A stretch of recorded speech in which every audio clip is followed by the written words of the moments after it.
আসসালামু আলাইকুম। আজকে জুম্মার দিন, আশা করি সবাই ভালো আছেন।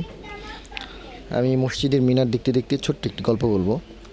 এক বাদশার কাছে এক ভিক্ষুক আসছিল। তো ভিক্ষুককে বাদশা বলল যে তুমি আজকে যা চাইবা আমি তাই দেব। তো ভিক্ষুক খুশি হয়ে বাদশার কাছে তার রাজত্ব চাইল, রাজাকে পরীক্ষা করার জন্য।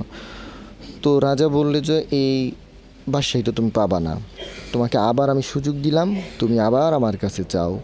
দ্বিতীয়বার ভিক্ষুক বলল কি, বাদশা সাহেব আমাকে 5টা টাকা দেন।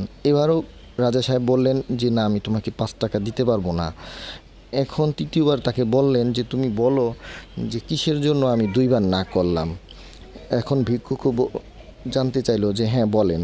তখন বলল যে আমার বাদশাহী তো চাইছো প্রথমবার, এটা আমি তোমাকে দিলে তুমি একদিনই আবার ফকির হয়ে যাবে, এটা তোমার চালানোর সামর্থ্য নাই। আর দ্বিতীয়বার যখন তোমাকে আমি চাইতে বলছিলাম তুমি 5 টাকা চাইছো, আমি একজন বাদশা হয়ে তোমাকে 5 টাকা দিতে পারি না। তুমি আরেকটু বেশি চাইতে পারতা, যেটা আমি তোমাকে দিতে পারতাম, 100-200 টাকা চাইতে পারতা। এই জন্য আমাদের বুঝে আসা দরকার যে কখন আল্লাহ তালার কাছে চাইবো এবং কি পরিমাণ চাইবো। যদি আমি চাওয়ার মতো চাই, অবশ্যই আমি আল্লাহ তালার কাছে সে পাবো। আমাদেরকে ঘটনাটা একটু বোঝার তৌফিক দান করেন।